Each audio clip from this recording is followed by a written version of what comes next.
Xiva shahrida bog'dorchilik yo'nalishida faoliyat yurituvchi mas'uliyati cheklangan jamiyat rahbari jamiyatning 19,9 gektar yer maydonini go'yoki 30 gektar ekanligini aytib, xaridor nomiga rasmiylashtirib berish evaziga 120 ming AQSh dollari hamda 80 sotix qismida ko'p qavatli turar joy binosini qurishga ruxsat olib berish uchun 60 ming AQSh dollari, jami 180 ming AQSh dollari talab qiladi. Davlat xavfsizlik xizmati xodimlari tomonidan viloyat ichki ishlar boshqarmasi bilan hamkorlikda o'tkazilgan tezkor tadbirda mas'uliyati cheklangan jamiyat rahbari talab qilingan pul mablag'ini olgan vaqtida ushlandi.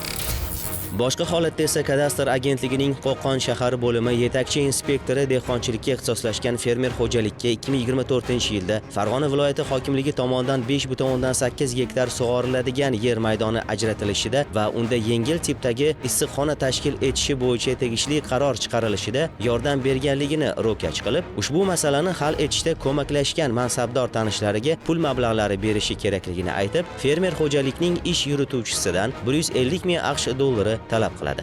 Davlat xavfsizlik xizmatining Farg'ona viloyati bo'yicha boshqarmasi xodimlari tomonidan iqtisodiy jinoyatlarga qarshi kurashish departamenti bilan hamkorlikda o'tkazilgan tezkor tadbirda kadastr inspektori ushbu pul mablag'ini olgan vaqtida ushlandi. Nima uchun pul oldingiz?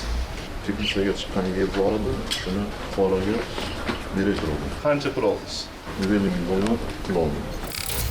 Toshkent viloyatida kuzatilgan holatda Angren shahrida yashovchi 1987-yilda tug'ilgan muqaddam bir necha marotaba sudlangan shaxs shahar hududida joylashgan bog'dorchilikka mo'ljallangan jami 18 sotix yer maydonini va unga tutash bo'lgan Ohangaron o'rmon xo'jaligi fondiga qarashli 2 gektar yer maydonini 100 ming AQSh dollariga sotishini hamda 21 ming AQSh dollari evaziga kadastr tizimida ishlovchi tanishlari orqali xaridor nomiga rasmiylashtirib berishini aytadi. Lekin so'ralgan 121 ming AQSh dollarini olgan vaqtida Davlat xavfsizlik xizmati va Bosh prokuratura huzuridagi departament xodimlari tomonidan uning noqonuniy harakatlariga chek qo'yildi.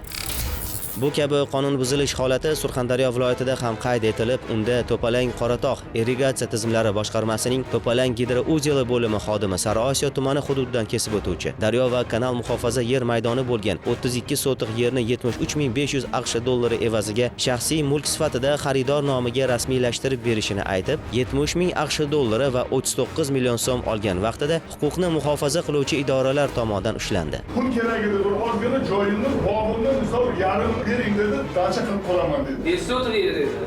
Bu bir 30 so'tir bu. Yer maydoni sizga tegishlimi? Yo'q. Hozirda barcha holatlar yuzasidan mazkur shaxslarga nisbatan jinoyat ishlari qo'zg'atilib, tergov harakatlari olib borilmoqda.